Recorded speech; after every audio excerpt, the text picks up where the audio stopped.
ઉષ્માગતિશાસ્ત્ર chapter ની અંદર છેલ્લે આપણે બે ત્રણ કોયડા બાકી રહી ગયા હતા. કોયડો 6.12, કોયડો 6.13 અને 6.11, 12 અને 13 બાકી રહી ગયા હતા. સ્વાધ્યાયનો પણ એક દાખલો, સ્વાધ્યાયનો 6.21 દાખલો તો ના કહેવાય સાહેબ, એમસીક્યુ ટાઈપનું હતું. જુઓ એમાં સ્વાધ્યાયનો 6.21 ની વાત કરીએ આપણે.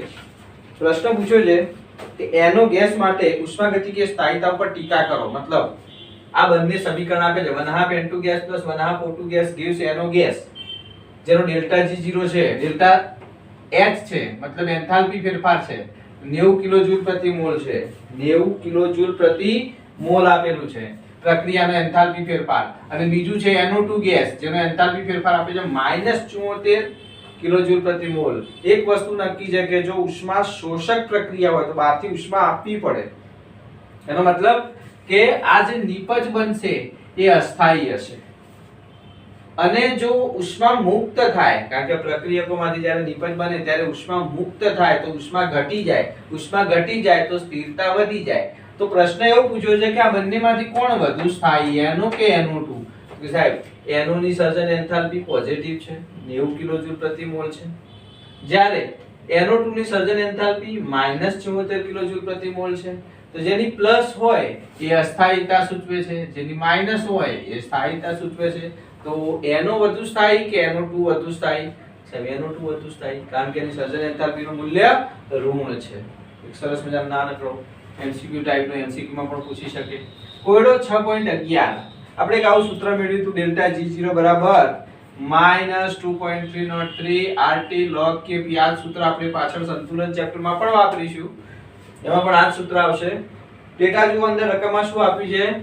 298 કેલ્વિન તાપમાને ઓક્સિજનમાંથી ઓઝોન બનાવવાનો, 3/2 O2 ગેસમાંથી O3 ગેસ બને છે, ઓઝોન બને છે.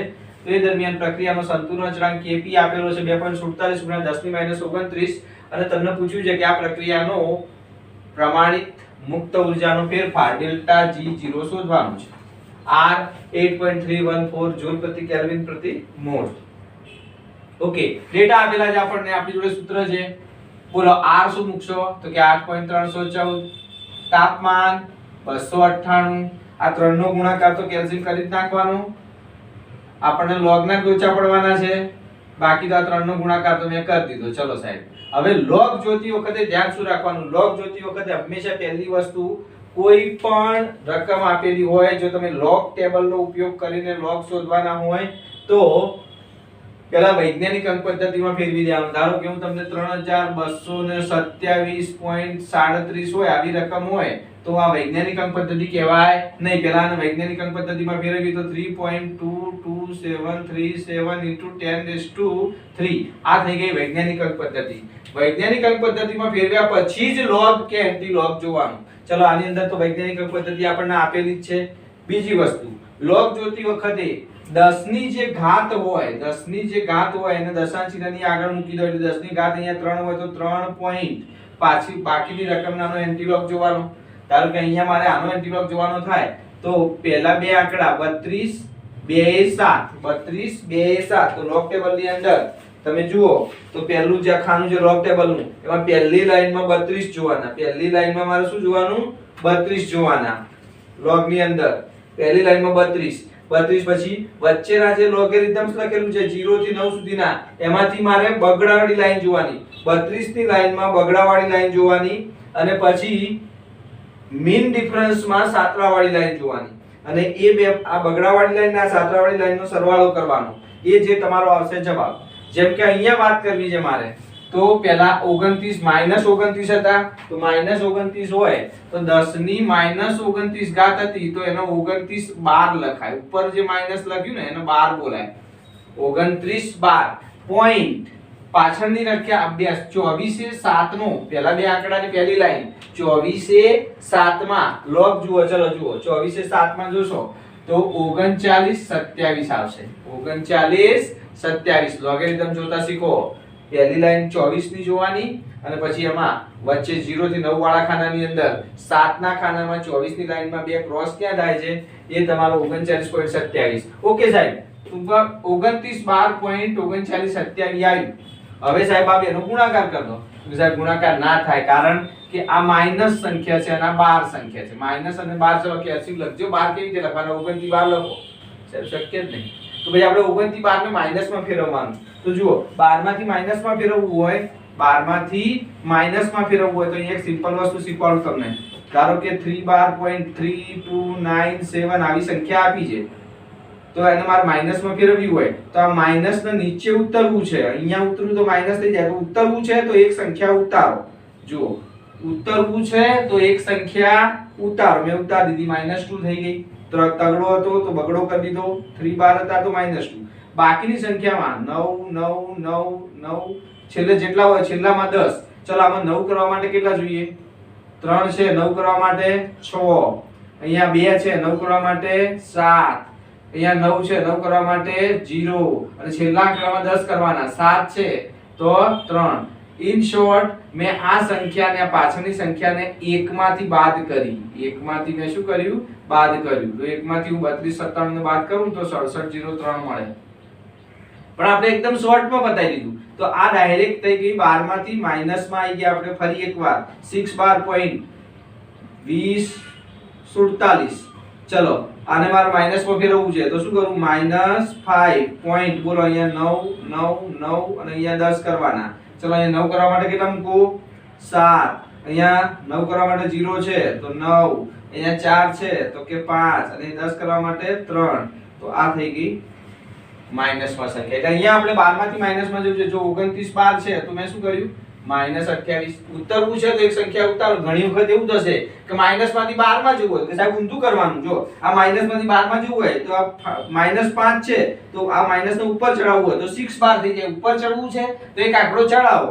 નીચે ઉતરવું છે તો એક આંકડો ઉતારો. જો 6 12 માંથી -5 થયું તો એ રીતે -12 માંથી મારે 12 માં જવું હોય તો -5 માંથી 6 12 એક આંકડો માઈનસ નો ઉપર ચડવું છે, માથે ચડવું છે તો એક આંકડો ચડાવો. તો ચડાવી દીધો. પછી બાકીનું તો 9 9 9 10. ચલો અહીંયા 9 કરવા માટે કેટલા જોઈએ? તો કે 2. અહીંયા 9 કરવા માટે 0. અહીંયા 9 કરવા માટે 4. અહીંયા 9 કરવા માટે, અહીંયા 10 કરવા માટે 7. તો આ સંખ્યા આવી જશે. એટલે ઘણી વખત 12 માંથી માઈનસમાં બી જવું પડશે અને માઈનસમાંથી 12 માં પણ જવું પડશે. સંતુલન ચેપ્ટર ની અંદર આ બંને વસ્તુ કરવી પડશે.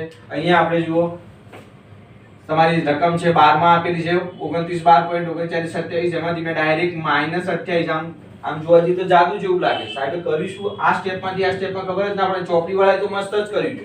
સીધો જવાબ. તમને વિદ્યાર્થી મહાન છે, વિદ્યાર્થી બધું આવડે. એટલે આપણે અહીંયા ધ્યાન રાખવાનું, કારણ કે આ દાખલાઓની અંદર તમને કઈ વ્યથી આ રકમ નહીં આપે. અહીંયા હું અહીંયા 2.47 જગ્યાએ 3.47 કરી દઉં. બધા જવાબ આ જ લખવાના. તમે ચોપડીનો જ જવાબ લખવાના. કેમ? તો લોગ જોતા આવડતું જ નહીં સાહેબ આપણને. ધ્યાન રાખવા આવ્યું. 12 માંથી મેં માઈનસમાં આવ્યો 28. પછી અહીંયા 3 છે, 6 9 છે, 0. અહીંયા શું કરવાનું ખબર છે? હું શું કરું છું? એ 9 9 9 10. 9 કરવા માટે 6. અહીંયા 9 કરવા માટે 0. અહીંયા 9 કરવા માટે 7. અહીંયા 7 છે તો 10 કરવા માટે 3. પછી ગુણાકાર કરો. જવાબ આવી ગયો. આ બી માઈનસ છે, આ બી માઈનસ છે, પ્લસ મૂલ્ય આવશે. જૂલમાંથી કિલો જૂલમાં પણ જઈ શકાય. એકલું જૂલમાં રહેવા દેશો તો પણ વાંધો નહીં. આવડી જાય. સરસ મજાનો દાખલો. કોડો 6.12 જુઓ.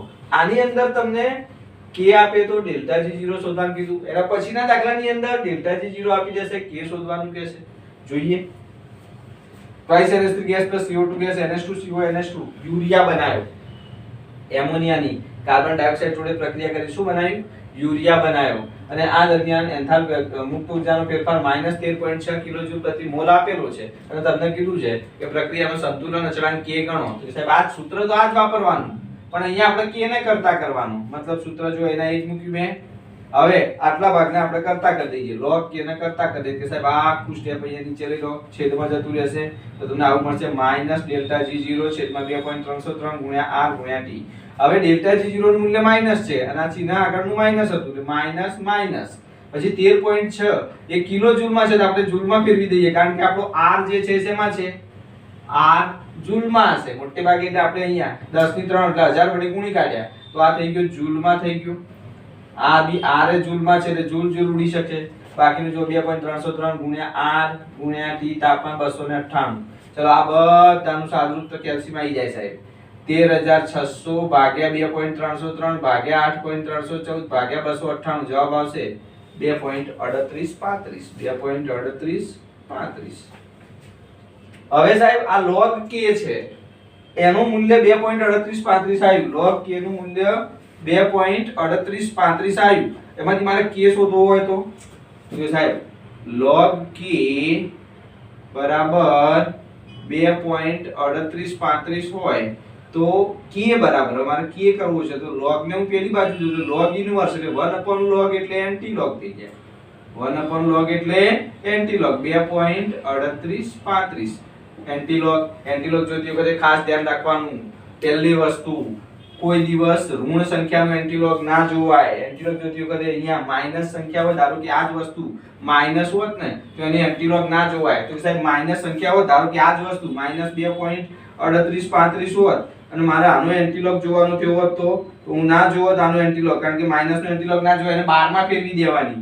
હા સાહેબ ત્યાં જરૂર પડશે જો 12 માં ફેરવી હોય તો આનું શું થાય 3/12 -2 હતું 3/12 પછી આને 9 કરવા માટે 6 આને 9 કરવા માટે 1 પછી આને 6 આને 10 કરવા માટે 5 આનો anti-log જોવાય. માઈનસ સંખ્યાનો anti-log ના જોવાય એટલે માઈનસ માંથી પહેલા તમારે શેમાં જવું પડે સારું છે કે અહીંયા આ બધો જવાબ ધારો કે આ 13.6 આપી દઉં રકમમાં તમને બધું ખાલી a + b gives c આપી દઉં અહીંયા 13.6 આપી દઉં તમે કહો સાહેબ એટલો ચોપડીનો છે ના જવાબ બદલાઈ જાય કારણ કે આ મૂલ્ય માઈનસ જ રહેશે આ માઈનસ રહેશે તો આ માઈનસ માંથી આપણે પહેલા એને 12 માં ફેરવવું પડશે 12 માં ફેરવીએ તો આવું થઈ જાય 3/12.6165 પછી anti-log જોતી વખતે બીજું શું ધ્યાન રાખવાનું તો કે anti-log જોતી વખતે દશાંશ ચિહ્નની આગળની જે સંખ્યા છે દશાંશ ચિહ્ન જે આગળની સંખ્યા જે છે એને 10 ની ઘાતમાં મૂકી દો તો જો અહીંયા 2.3835 તમારે anti-log જોવો છે તો મેં 10 ની આજે 2 છે દશાંશ ચિહ્ન પછીની સંખ્યાનો જ anti-log જોવાય. બીજું વાક્ય દશાંશ ચિહ્ન પછીની સંખ્યાનો જ anti-log જોવાય. દશાંશ ચિહ્ન આગળની સંખ્યાને 10 ની ઘાતમાં મૂકી દેવાની. જો આ 2 પોઈન્ટ હતું ને તો મેં 10.2 મૂકી દીધા. હવે 0.38 થી 35 નો anti-log જુઓ તો તમારે anti-log ની અંદર 0.3835 જ્યાં તમારું anti-log છે anti-log ની અંદર પહેલા ખાનામાં 0.38 વાળું જોવાનું 0.38 વાળું અને પછી 35 તો 3 વાળું વચ્ચે અને છેલ્લે લાઈનમાં 5 વાળું જોવાનું બધા અનુસાર વાળું કરી દેવાનું. એ જવાબ આવશે તમારો 0.38 છે 3 એ 5 નું anti-log જોવું તો જવાબ આવશે 2418 જે જવાબ આવે એનો એક અંક પછી દશાંશ ચિહ્ન મૂકવાનું જે જવાબ આવે એના એક અંક પછી દશાંશ ચિહ્ન મૂકવાનું. ક્લિયર. anti-log જોતી વખતે ખાસ શું ધ્યાન રાખવાનું સાહેબ ઋણ સંખ્યાનો anti-log ના જોવાય. ધારો કે આનો મારે anti-log જોવાનું થાય તો શું કરત કે સાહેબ આ 3/12 છે ને 10 ની ઘાતમાં મૂકી દઉં તો 10 ની -3 થઈ જાય. 61 એ 65 નો anti-log જોવત 61 એ 65 નો anti-log જોઈએ એનો જે જવાબ આવે ધારો કે 3223 આવ્યો ચલો જોઈ લઈએ આપણે 61 એ 6 એ 5 નો anti-log કેટલો છે 61 એ 6 એ 5 નો ચલો 61 પછી 6 એટલે 41 30 અને પછી 5 તો એની અંદર 5 ઉમેરો બીજા 4 ઉમેરો સોરી 5 ઉમેરો તો 41 35 આવશે 41 35 તો આ જવાબ આવ્યો 41 35 આ ના ચાલે સાહેબ પહેલા અંક પછી દશાંશ ચિહ્ન મૂકો તો આ આવી ગયો જવાબ. anti-log ની અંદર ખાસ ધ્યાન આપો મેઈન વસ્તુ ઋણ સંખ્યાનો anti-log ના જોવાય તેને 12 માં ફેરવી દેવાનો. બીજું દશાંશ ચિહ્ન આગળની સંખ્યાને 10 ની ઘાતમાં મૂકવાની દશાંશ ચિહ્ન પછીનાનો anti-log જોવાનું જે જવાબ આવે એને એક અંક પછી દશાંશ ચિહ્ન મૂકવાનું. આવડશે તો આ જ વસ્તુ અહીંયા કરી આપણે અહીંયા સાહેબ ધન સંખ્યા હતી એટલે મજા આવી ગઈ કારણ કે સીધે સીધો anti-log જોવાનું પણ આ 2 ને 10 ની ઘાતમાં મૂકી દીધા. 38 એ 3 એ 5 નો anti-log જુઓ 38 એ 3 એ 5 નો તો આવશે 2418 પણ 2418 માં એક અંક પછી દશાંશ ચિહ્ન મૂકવાનું. anti-log માં આ ત્રણ વસ્તુ ધ્યાન રાખવાની. ક્લિયર. એના પછીનો દાખલો જોઈએ આપણે કોયડો 6.13 કોયડા 6.13 ની અંદર શું આપ્યું છે એટલે સાહેબ એક પ્રક્રિયા આપી છે 60 સેલ્સિયસ તાપમાને ડાયનાઇટ્રોજન ટેટ્રોક્સાઇડ નું 50% વિઘટન થાય છે. ડાયનાઇટ્રોજન ટેટ્રોક્સાઇડ એટલે N2O4 એનું 50% વિઘટન થાય છે અને એમાંથી NO2 મળે છે. તો આ તાપમાને અને એક વાતાવરણ દબાણે ડેલ્ટા G0 શોધવાનું છે. એક્ઝેક્ટલી આ દાખલો જે મારી દ્રષ્ટિએ સંતુલન ચેપ્ટરમાં મૂક્યો હોય તો તમને જલ્દી આવડે કારણ કે અહીંયા અમુક સૂત્રો એવા થશે કે તમને ખબર નહીં હોય કારણ કે આપણે દ્રવ્ય અવસ્થા ચેપ્ટર નથી ભણ્યા પાંચમું અને ડાયરેક્ટ છઠ્ઠું ભણ્યા છે એટલે એની અંદર આ બધા સૂત્રો છે આંશિક દબાણ શોધવાના. તો અહીંયા જોઈએ આપણે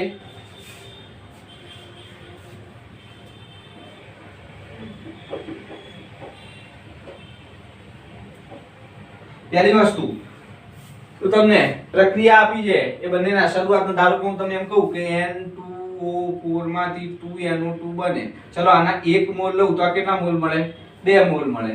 ધારો કે આના 2 મોલ લઉં તો આ કેટલા મોલ મળે? 4 મોલ મળે. પણ આપણને ખબર છે કે આનું 50% વિઘટન થાય છે. ધારો કે આ 1 મોલ લીધો હોય તો અડધો મોલ જ વિઘટન થશે. આનું કેટલું વિઘટન થશે? 50% જ વિઘટન થાય છે. આખો વપરાઈ જાય તો આ 2 મોલ મળે. પણ આ અડધો જ વપરાય છે 50%. તો એનો મતલબ કે 0.5 વપરાશે.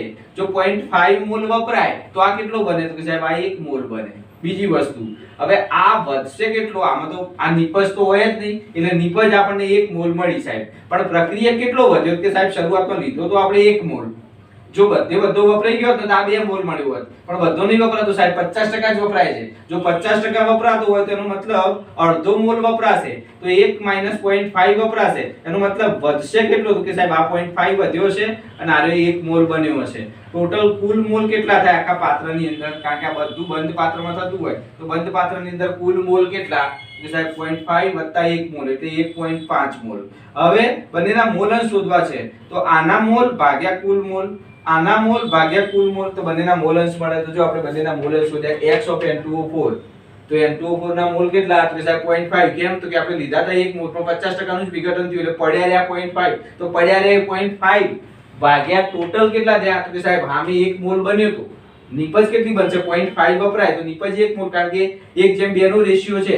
જો N2O4 1 મોલ વપરાયો હોત તો પેલા 2 મોલ બન્યા હોત. પણ 0.5 મોલ વપરાયો એનો મતલબ 1 મોલ નિપજ મળી. તો જો આ 1 મોલ નિપજ મળી વત્તા આ N2O4 0.5 પડી રહી, એનો મતલબ ટોટલ સરવાળો કેટલો થશે? 1.5 મોલ. તો છેદમાં લઈશું 1.5.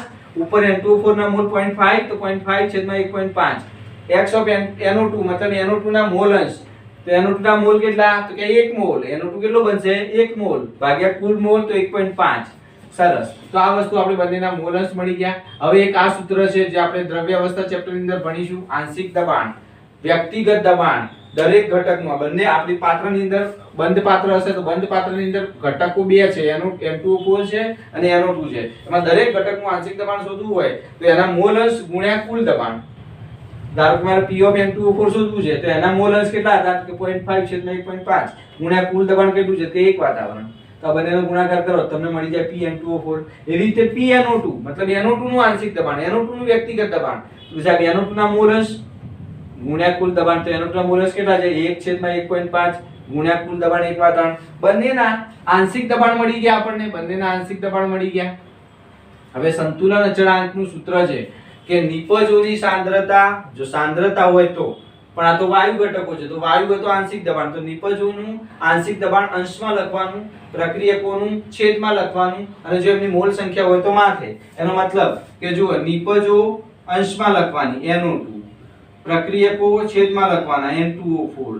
જો એમની મોલ સંખ્યા હોય તો માથે એટલે NO2 નો સ્ક્વેર. અહીંયા આની મોલ સંખ્યા 1 છે તો અહીંયા 1 લખો કે ના લખો. બીજી વસ્તુ, અહીંયા ઘટકો જો સાંદ્ર દ્રાવણ હોત તો અહીંયા સાંદ્રતા લખત, પણ અહીંયા વાયુ છે એટલે P of NO2 અને P of N2O4.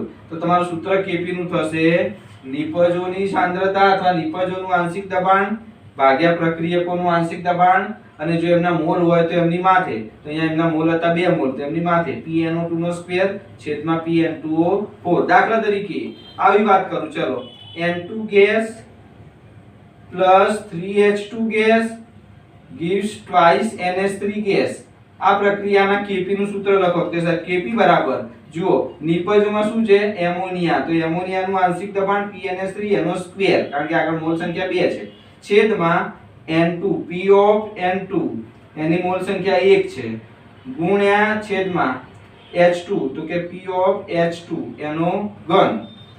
તો આનો સ્ક્વેર લખ્યો, આનો ઘન લખ્યો, મતલબ એમના જે મોલ સંખ્યા હોય માથે લખો તેનું સૂત્ર મળે. તો અહીંયા બોલો Kp નું સૂત્ર શું મળશે? તો કે P² NO2, P NO2 નો સ્ક્વેર છેદમાં P N2O4. એનો મતલબ આનો સ્ક્વેર એટલે 1 છેદમાં 1.5 નો વર્ગ. અહીંયા 1 લખ્યો નથી ને, 1 છેદમાં 1.5 નો વર્ગ છેદમાં P N2O4. તો કે આની વાત કરું તો 0.5 છેદમાં 1.5 તો 0.5 છેદમાં 1.5 છેદના છેદમાં લઈ ગયા તો 1.5 ના ઉપર લઈ ગયા. તો આનું આપણે સાદુરૂપ આપીશું તો મળશે આપણને 1.33. એટલે Kp મળી ગયો 1.33. હવે સાહેબ આપણું જૂનું જાણીતું સૂત્ર ડેલ્ટા G0 બરાબર -2.303 RT log K. અહીંયા K લખો, Kp લખો, Kc લખો. જો દ્રાવણ હોય તો Kc લખાય. અહીંયા દ્રાવણ અને વાયુ ઘટકો બંને છે એટલે ખાલી K જ લખ્યો છે. ધારો કે અહીંયા મેં Kp લખ્યો છે કારણ કે બધા વાયુઓ છે.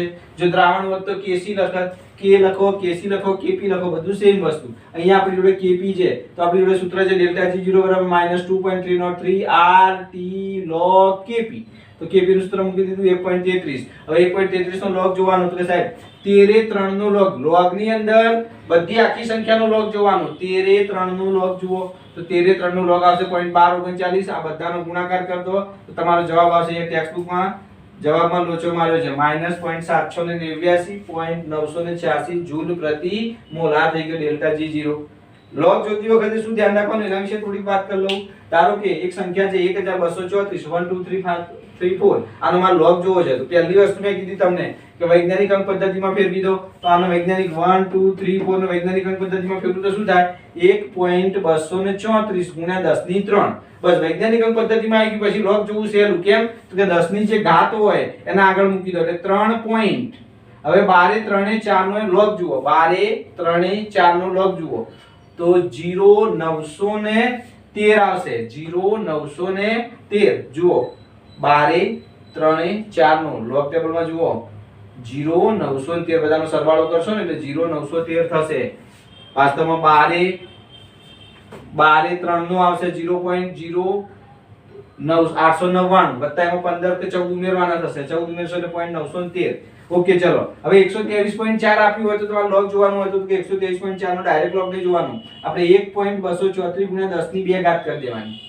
વૈજ્ઞાનિક અંક પદ્ધતિમાં ફેરવ્યા પછી તો કે 10 ની 2 ઘાત છે ને તો આગળ 2 પોઈન્ટ આવે. ઘાત વાળી જે હોય એને પોઈન્ટ ની આગળ મૂકી દેવાના 2 પોઈન્ટ. પછી બાકીની સંખ્યાનો log જોઈ દેવાય. એટલે log જોતી વખતે આટલું ધ્યાન રાખવાનું. દાખલા તરીકે 0.1234 છે. 0.1234 નો મારે log જોવો હોય તો કે સાહેબ ડાયરેક્ટ ના જોવાય. વૈજ્ઞાનિક અંક પદ્ધતિમાં ફેરવો તો 0.1234 ના વૈજ્ઞાનિક અંક પદ્ધતિમાં ફેરવું. ધારો કે 0.1234 તો આવું શું થાય 1.234 ગુણ્યા 10 ની -1.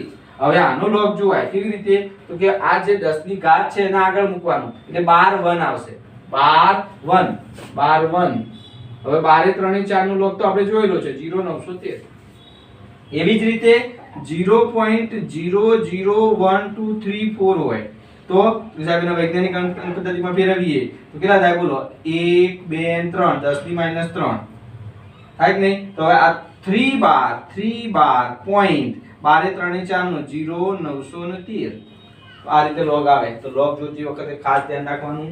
12 આગળના જે આંકડાઓ ક્યાંથી આયા એ 10 ની ઘાત વાળા છે અને પાછળનાનો આપણે log જોયો છે. આ માઈનસ માંથી 12 માં અથવા 12 માંથી માઈનસ માં જોતી વખતે ધ્યાન રાખવાનું. બીજું વધુ log ટેબલ ની આપણે જરૂર પડશે ચોથા ચેપ્ટર માં. તો એ વખતે પાછું ફરીથી હું તમને આ રિવાઇન્ડ કરીશ કે જો આ રીતે જોવાય. અને આપણે એ વખતે જો રૂબરૂ મળી શકાતું હશે તો એ વખતે આપણે log ટેબલ કેવી રીતે જોવાય એ રીતે કે LC માં પણ ડાયરેક્ટ log ટેબલ બી જોવાય છે. 13 વખત રૂટ કરો ના કરો તે કરો કંઈક કરતા હોય છે વિદ્યાર્થીઓ. જોઈ લઈશ હું આવતી વખત તમને શીખવાડીશ કે LC માં બી કઈ રીતે log જોવાય. પણ ટૂંકમાં શક્ય હોય ત્યાં સુધી log ટેબલમાં જુઓ કારણ કે LC માં 21 સ્વિચ આડી અવળી દબાઈ ગઈ તો તમારો log ખોટો આવશે. કારણ કે એ LC માં log જોતી વખતે નિયમ એવો રાખવો પડે 2 વખત કે 3 વખત log જોઈને પછી કિંમત મૂકવાની. ઉતાવળ કરવા જાવ એટલું જ મોડું થાય. એના કરતાં સીધું log ટેબલમાં જોઈ લેવું વધુ સારું. પ્રયત્ન કરજો તો કેલ્શિયમ ફાઈ જાય તો વાંધો નથી આપણને. તો આ રીતનું આજે આપણું આ ચેપ્ટર અહીંયા પૂરું કરીએ છીએ. આ ચેપ્ટરની અંદર હવે કંઈ પણ ટોપિક બાકી નથી. હવે આપણે નેક્સ્ટ આગળ નવું ચેપ્ટર જોઈશું. ધન્યવાદ.